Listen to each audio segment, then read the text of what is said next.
जय हिंद। बहुत बहुत स्वागत सबों का। आज हम बताए थे कि कार्बन तथा उसके यौगिक का हम लोग बहुत इंपॉर्टेंट जो एक चैप्टर है सर आपका कॉम्पिटिटिव पॉइंट ऑफ व्यू से, या अगर आप एकेडमिक के स्टूडेंट भी हैं तो भी आपको यह बहुत काम करने वाला है। यकीन मानिए, कार्बन एंड इट्स कंपाउंड का पहले थ्योरी लेते हैं। आज की क्लास में हालांकि पूरा थ्योरी एक साथ नहीं कवर कर पाएंगे, आधे आधे में बांट देते हैं आज और कल, फिर इसका क्वेश्चन लेंगे। क्योंकि जो साइंस बैकग्राउंड से नहीं है ना सर, इस टॉपिक में उनको बहुत ज्यादा दिक्कत होता है। तो चलिए, आज के बाद दिक्कत नहीं हो तो ऐसा काम हम लोग कर लेते हैं बिना समय गवाए हुए।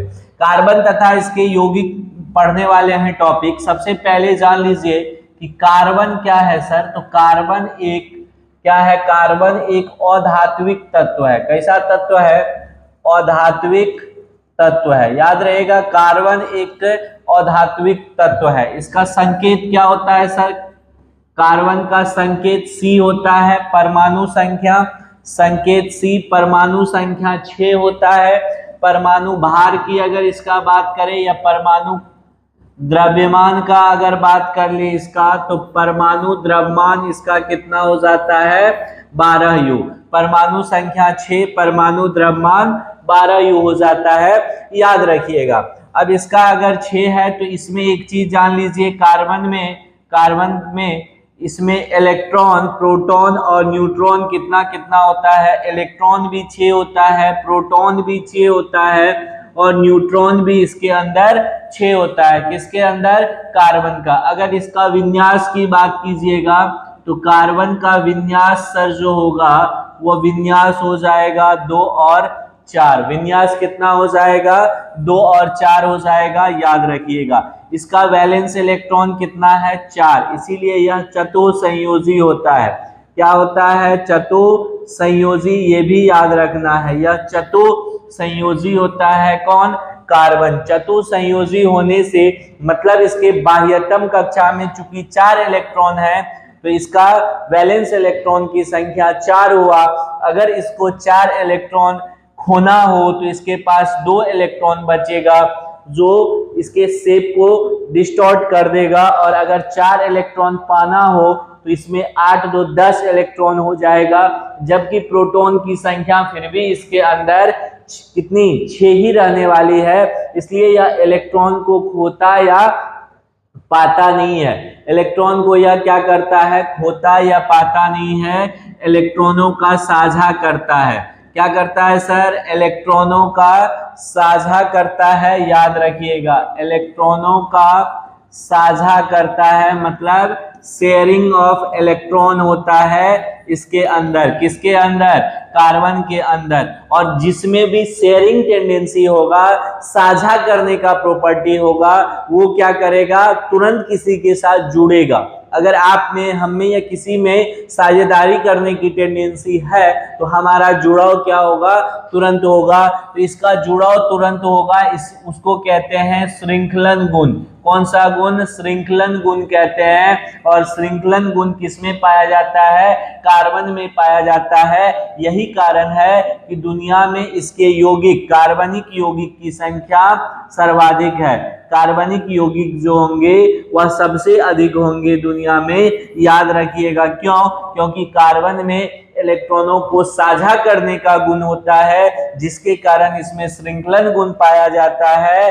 अतः यह अधिक से अधिक तत्वों के साथ जुड़ करके क्या बना सकता है? यौगिक बना सकता है। इसलिए इसके यौगिक सबसे अधिक पाए जाते हैं। किसके? कार्बन के। कार्बन अगर बात किया जाए तो कार्बन हमेशा डायरेक्ट, कार्बन हालांकि जितने भी सजीव हैं उन सभी में कार्बन पाया जाता है किसी न किसी रूप में। कार्बन जरूरी नहीं है कि आपका सीधा सीधा ही मिले, यौगिक के फॉर्म में कार्बन मिल सकता है। जैसे भूपर पट्टी में कार्बन की मात्रा 0 कितनी है? 0.02% है। किसमें? भूपर पट्टी में। याद रखिएगा, भूपर पट्टी में कार्बन का मात्रा 0.02% है। जबकि वायुमंडल में कार्बन डाइऑक्साइड के रूप में कितना पाया जाता है? CO2 के फॉर्म में 0.03% पाया जाता है। ये भी याद रखिएगा। कार्बन के नेक्स्ट जो आता है, कार्बन के क्या आएगा, समस्थानिक। कार्बन के कितने समस्थानिक हैं, तो कार्बन के 3 समस्थानिक हैं। कौन कौन 3 समस्थानिक है, तो कार्बन 612, कार्बन 613, कार्बन 614, ये कार्बन के 3 समस्थानिक हैं। याद रखिएगा कितने समस्थानिक, 3 समस्थानिक, जिसमें इलेक्ट्रॉनों की संख्या जिसमें परमाणु क्रमांक सेम हो, परमाणु द्रव्यमान अलग अलग हो, उसी को क्या कहते हैं, समस्थानिक कहते हैं। चलिए अगला टॉपिक लीजिए, कार्बन के अपर रूप। कार्बन के अपर रूप किसको कहते हैं सर, एलोट्रॉप्स ऑफ कार्बन। जब एक ही तत्व 2 या 2 से अधिक भिन्न रूपों में पाए जाते हैं जिनके गुणधर्म समान हो, उसको कार्बन का अपर रूप कहते हैं। तो इसका जो मेन आपसे पूछा जाएगा वह क्रिस्टलीय अपर रूप। कौन सा अपर रूप, कार्बन के क्रिस्टलीय अपर रूप। कौन कौन से हैं कार्बन के क्रिस्टलीय अपर रूप, तो इसमें 3 नाम आता है। पहला आता है सर हीरा, कौन कौन आएगा, हीरा। दूसरा आता है ग्रेफाइट, याद रहेगा ग्रेफाइट। और तीसरा आता है इसके अंदर C60 फुलेरीन कहते हैं इसको, फुलेरीन। क्या नाम है, C60 फुलेरीन। ये 3 कार्बन के अपर रूप हैं, हीरा यानी डायमंड, ग्रेफाइट और C60 फुलेरीन। अब हीरा के अंदर क्या होता है, हीरा के अंदर प्रत्येक कार्बन परमाणु याद रखिएगा 4 कार्बन परमाणुओं से जुड़े होते हैं। कितने से, 4 कार्बन परमाणुओं से जुड़कर, ये सब टॉप मोस्ट बातें हैं सर, जुड़कर क्या बनाता है, 3D यानी त्रिविमीय। 3D मतलब त्रिविमीय टेट्राहेड्रल स्ट्रक्चर बनाता है। 3D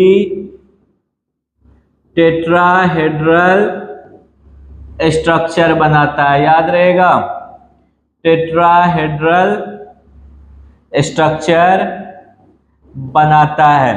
टेट्राहेड्रल स्ट्रक्चर अभी हम दिखाने वाले हैं कैसे बनता है। जबकि ग्रेफाइट में सर प्रत्येक कार्बन परमाणु याद रखिएगा कितने कार्बन परमाणुओं से, 3 कार्बन परमाणुओं से, 3 कार्बन परमाणुओं से जुड़कर कैसा, 3D हेक्सागोनल मतलब षटकोणीय, हेक्सागोनल स्ट्रक्चर बनाता है। टॉप मोस्ट बातें हैं, याद रखिएगा। तो इसमें देखिए सब जब 4 कार्बन परमाणु से जुड़ेगा मतलब एक भी फ्री टर्मिनल इसके पास नहीं रह रहा है, तो इसका मतलब हुआ सर, इसका थोड़ा सा स्ट्रक्चर देख लिया जाए। इसका जो स्ट्रक्चर होगा किसका, डायमंड का, 1 यूनिट हम बना रहे हैं, कुछ इस तरह से 1 यूनिट बनेगा इसका, 1 यूनिट ये डायमंड का है। इसका जो स्ट्रक्चर, इसी को टेट्राहेड्रल स्ट्रक्चर कहते हैं। इसका जो 1 यूनिट बनेगा वो कुछ इस तरह से बनेगा।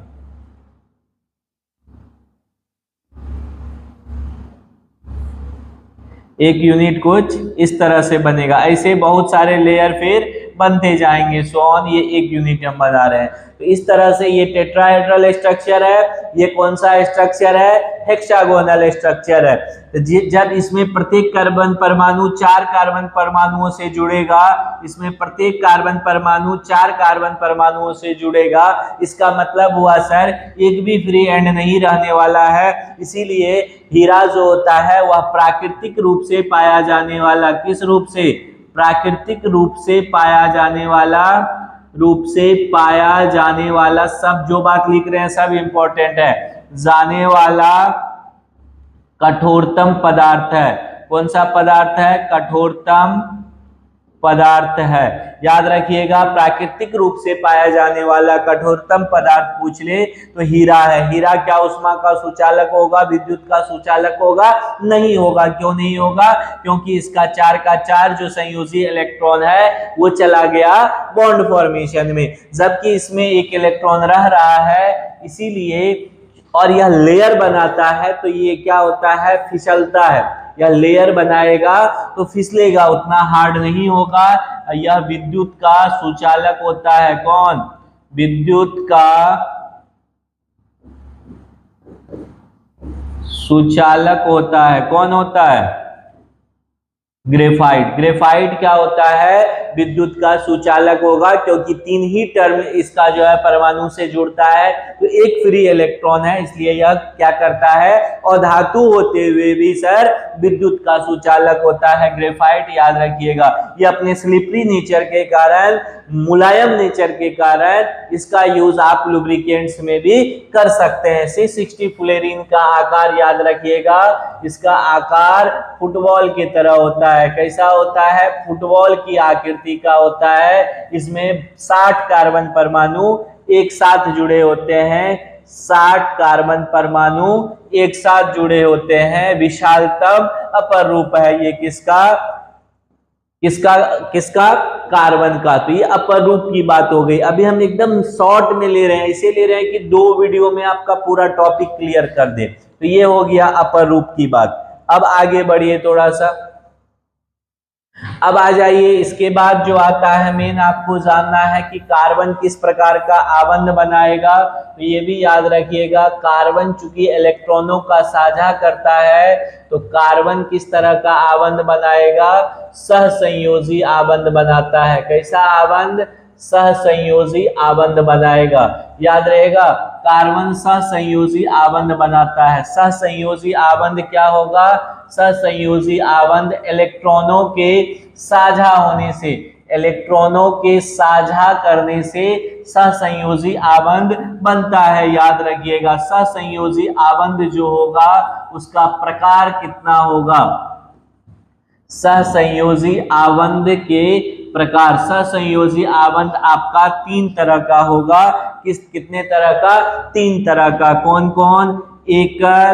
एकल सहसंयोजी, द्विसहसंयोजी और त्रिआबंध। तीनों याद रखिएगा, द्विआबंध, एकल आबंध और त्रिआबंध। ये 3 तरह के आबंध होने वाले हैं। किसमें? सहसंयोजी आबंध में। अब देखिए, एकल आबंध का एग्जांपल ले ले अगर हम एक, तो अगर H2 की बात करें, किसकी बात कर रहे हैं सर हम? H2 की बात करें तो H2 में क्या हुआ होगा? थोड़ा सा देखिए H2 का स्ट्रक्चर। ये एक इलेक्ट्रॉन है, ये इसके पास एक इलेक्ट्रॉन। हाइड्रोजन के पास कितना इलेक्ट्रॉन?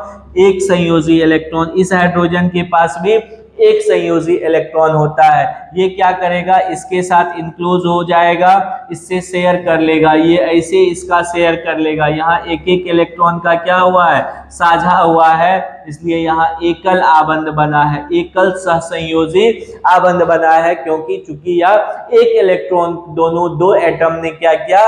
एक एक इलेक्ट्रॉन का साझा किया, मतलब एक युग्म का साझेदारी हुआ है। द्विआबंध में कैसे होगा? तो एक एग्जांपल दिखाते हैं। इसमें 2 इलेक्ट्रॉन युग्म का साझेदारी होगा, जैसे O2। जैसे में क्या हो गया? O2। तो O2 में कितना इलेक्ट्रॉन होता है सर? संयोजी इलेक्ट्रॉनों की संख्या 6 है। O2 में संयोजी इलेक्ट्रॉनों की संख्या 6 होती है, जबकि उसको अष्टक पूरा करना हो तो 2 इलेक्ट्रॉन क्या करना होगा? लेना होगा। तो 2 इलेक्ट्रॉन इसको दे दीजिए, इसका अष्टक पूरा हो गया। 2 इलेक्ट्रॉन इसको भी दे दीजिए, इसका भी अष्टक पूरा हो गया। तो यहाँ कितने युग्म की साझेदारी हुई है? 2 युग्म की साझेदारी हुई है, O डबल बॉन्ड O। इसलिए यह कैसा आबंध है? द्विआबंध है। और त्रिआबंध का एक एग्जांपल हम आपको दिखा रहे हैं, जैसे N2। तो N2 में संयोजी इलेक्ट्रॉनों की संख्या कितनी होती है? 5। तो 3 इधर रख लिए, 2 इधर दे दिए। अगर किसी में संयोजी इलेक्ट्रॉनों की संख्या सर 5 है, इसका मतलब उसको अपने ऑक्टेट पूरा करने के लिए कितना इलेक्ट्रॉन चाहिए? 3 इलेक्ट्रॉन चाहिए। तो यह 3 इलेक्ट्रॉन का साझा कर लेगा। यहाँ कितने इलेक्ट्रॉन का? 3 इलेक्ट्रॉन का साझा इसे कर लेगा। तो यहाँ कितने युग्म बन गए? 3 इलेक्ट्रॉन युग्म बन गए। तो यहाँ कैसा आबंध? ट्रिपल आबंध हो गया। एकल, द्वि और त्रि, 3 सबका एक एक एग्जांपल ले लिए। अब सुनिए, एक एकल आबंध में एक सिग्मा बॉन्ड होता है, याद रखिएगा। ये जब लिखेंगे तो इसका मतलब होता है सिग्मा।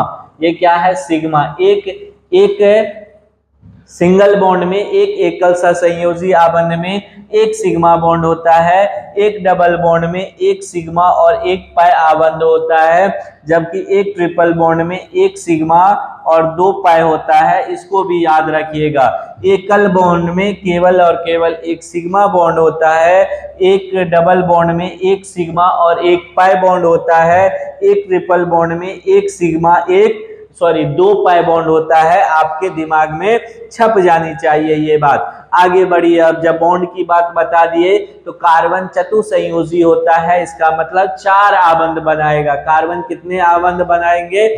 4 आबंध। तो कार्बन 4 आबंध या तो 2-2 करके दोनों साइड से बना ले, या नहीं तो एक साइड से 3 आबंध, एक साइड से 1 आबंध, या नहीं तो सब साइड से 1-1 आबंध बनाए। तो ये सारा पॉसिबिलिटी है। कार्बन 4 आबंध बनाएगा। याद रखिएगा, कार्बन के अधिकतम यौगिक किस गुण के कारण? केटेनेशन प्रॉपर्टी के कारण, यानी कि श्रृंखलित गुण के कारण नेचर में एग्जिस्ट करते हैं। ये भी बात याद रखना है आपको। इसके बाद जो टर्म आता है वह आता है हाइड्रोकार्बन। क्या आता है? हाइड्रोकार्बन। याद रहेगा, हाइड्रोकार्बन बहुत इंपॉर्टेंट टॉपिक है। हाइड्रोकार्बन नाम में ही क्लियर है sir, hydrogen plus carbon.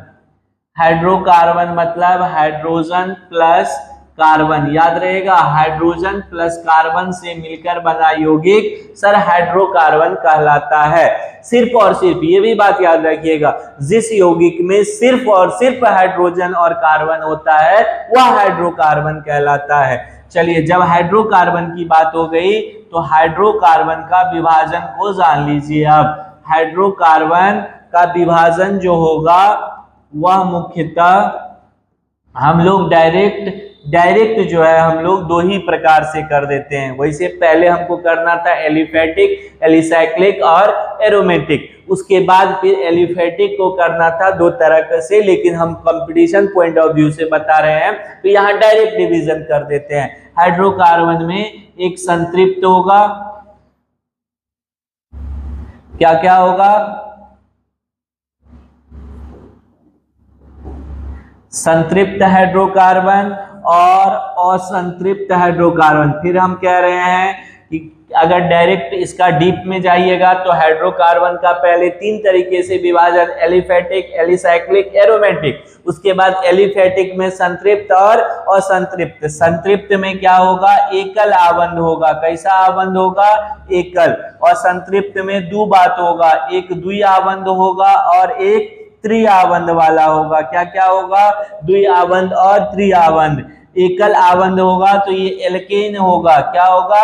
Alkane. एकल आबंध मतलब एल्केन होगा, द्विआबंध होगा तो एल्कीन होगा। याद रहेगा, द्विआबंध मतलब एल्कीन और त्रिआबंध मतलब एल्काइन या अल्काइन, कुछ लिख सकते हैं एल्काइन। याद रहेगा, अगर एक आबंध है तो एल्केन। संतृप्त का एग्जाम्पल पूछे तो अल्केन होगा, और संतृप्त में अल्कीन और अल्काइन यानी डबल बॉन्ड और ट्रिपल बॉन्ड दोनों आ सकते हैं। अब एक एक करके शुरू करते हैं। एल्केन, एल्कील, एल्कीन और अल्काइन को एक एक करके देखते हैं। इस सब को जो है आप स्क्रीनशॉट लेते जाइएगा।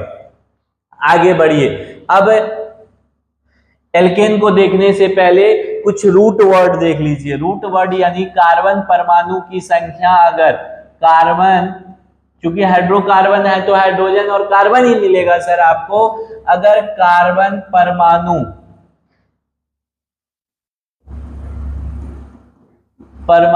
की संख्या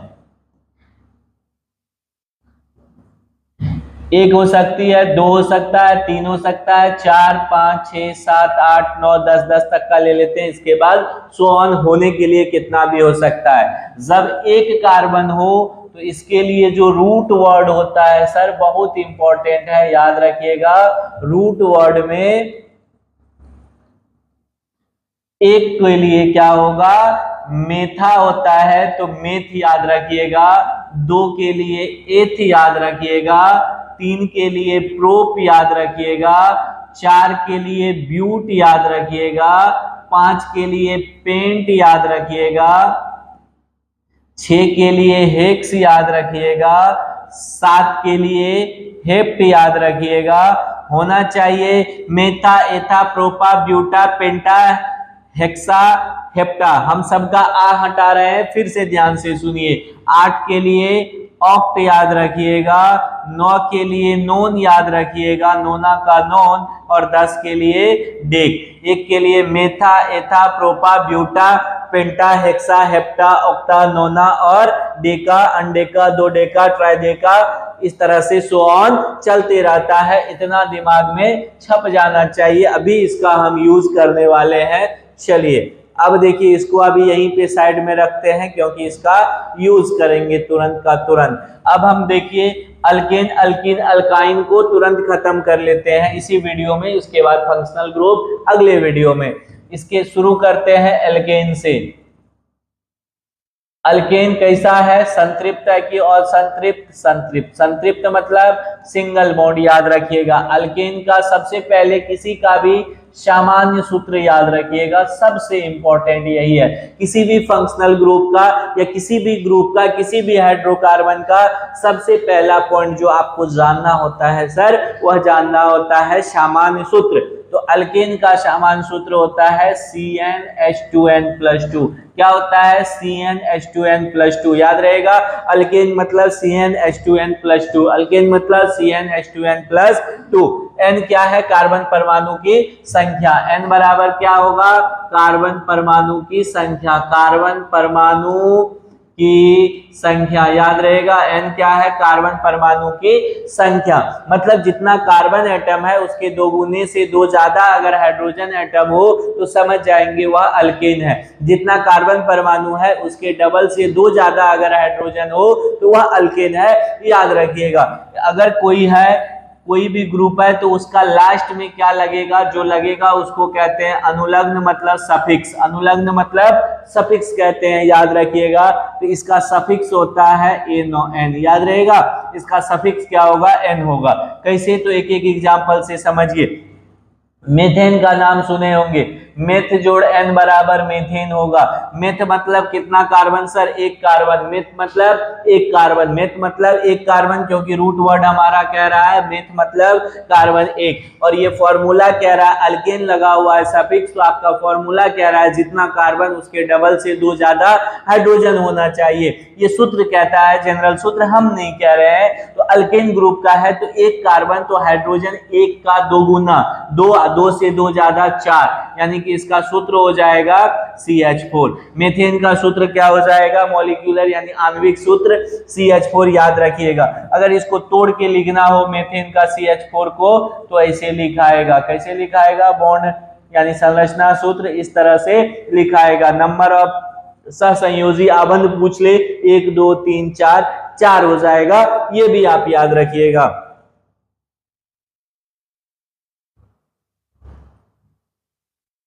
अगर इसका हमको इलेक्ट्रॉन डॉट स्ट्रक्चर यानी फॉर्मेशन दिखाना हो तो इस तरह से आप इलेक्ट्रॉन डॉट स्ट्रक्चर भी इसका दिखा सकते हैं। 1 electron, 1 electron, 1 electron, 1 electron, 1 electron, 1 electron, 1 यहाँ वैसे एक को क्रॉस एक को डॉट से, लेकिन हम दोनों को डॉट से ही दिखा दिए, कोई दिक्कत नहीं है।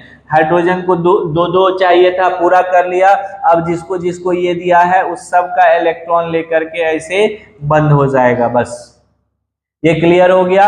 अब ये क्या था? मेथेन था। मेथेन के बाद इसका जो ग्रुप होगा वो एथेन होगा। एथेन का सूत्र एथ मतलब कार्बन 2 और हाइड्रोजन 2 का 2 गुना, 4 से 2 ज्यादा, कितना हो जाएगा? 6 हो जाएगा। एथेन का फॉर्मूला क्या हो जाएगा? C2H6। जितना कार्बन उसका 2 गुने से 2 ज्यादा हाइड्रोजन, तो जितना कार्बन उसका 2 गुना, 2 दूनी 4, उससे 2 ज्यादा 6।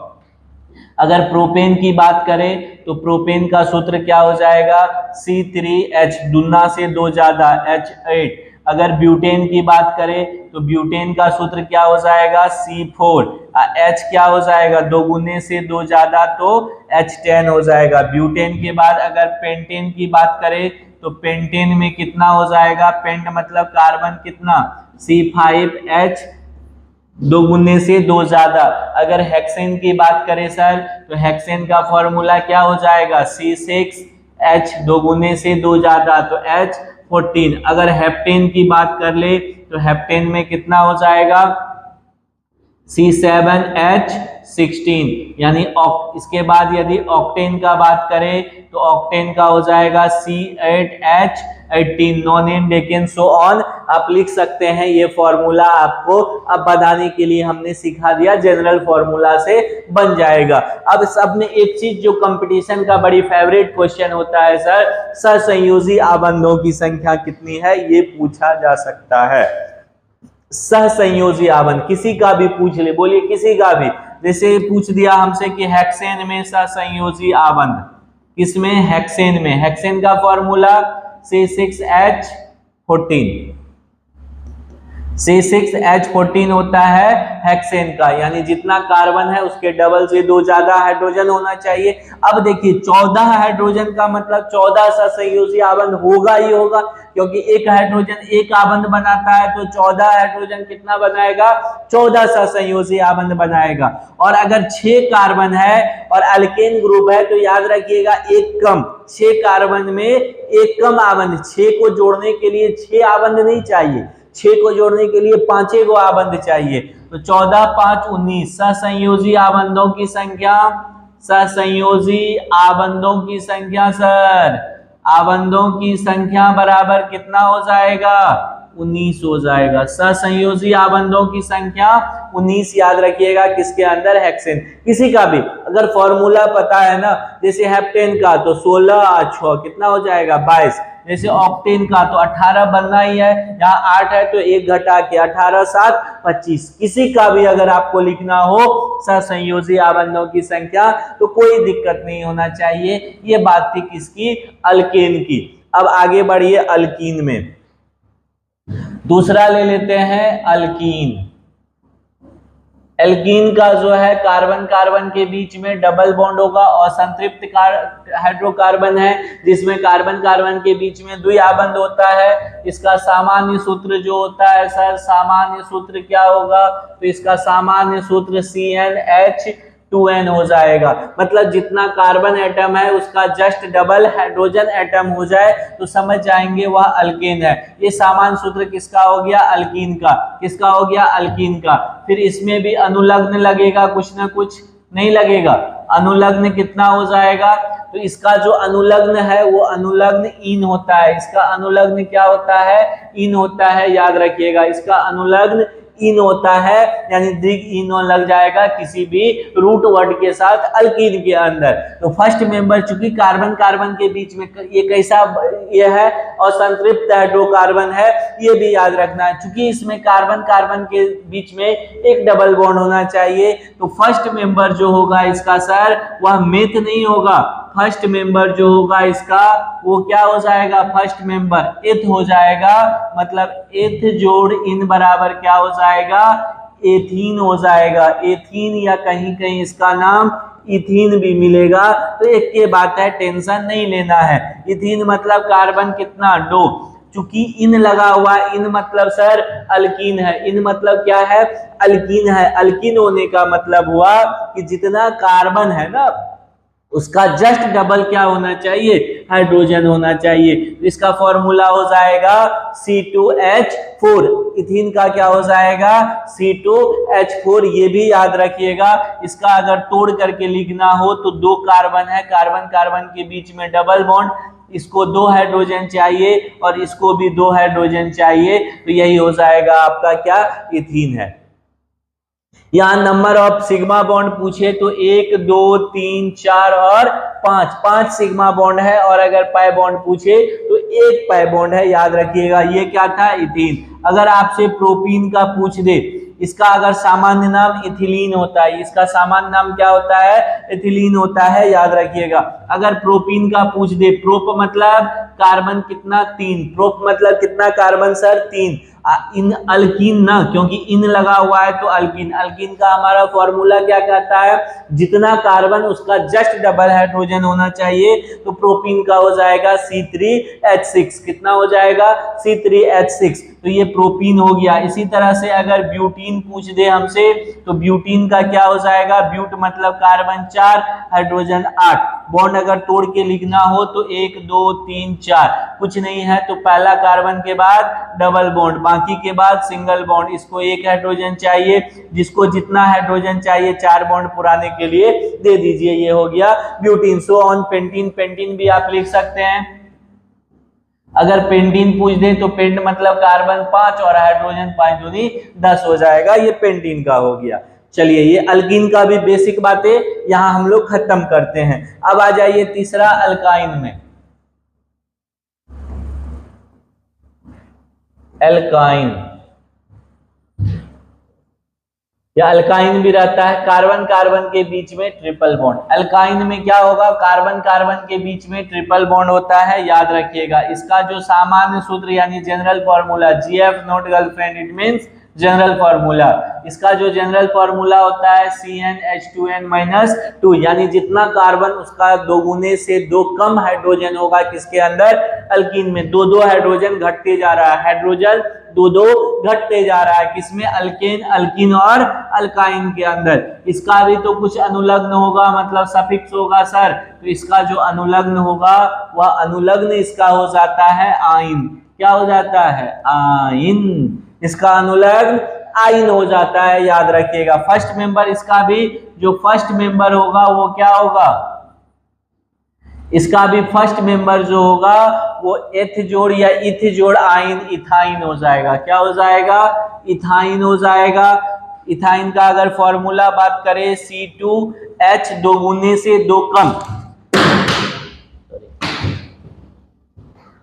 C2H क्या होगा, दोगुने से 2 कम, तो 2 का दोगुना कितना होता है 4, और 4 में से 2 घटाइएगा तो 2, C2H2। अगर तोड़ के लिखिएगा तो C ट्रिपल बॉन्ड C, इधर भी 1 हाइड्रोजन, इधर भी 1 हाइड्रोजन। इथाइन को ही हम लोग कहते हैं एसिटिलीन गैस। क्या कहते हैं, एसिटिलीन गैस कहते हैं, याद रखिएगा। वेल्डिंग वगैरह में इसका यूज होता है। इसके बाद अगर आपको प्रोपाइन पूछ दिया जाए तो प्रोपाइन में क्या हो जाएगा, C3, जितना है कार्बन, प्रोप मतलब कार्बन 3, कार्बन जितना है उसके दोगुने से 2 कम हाइड्रोजन, 3 दूनी 6 से 2 कम, तो C3H4 हो जाएगा।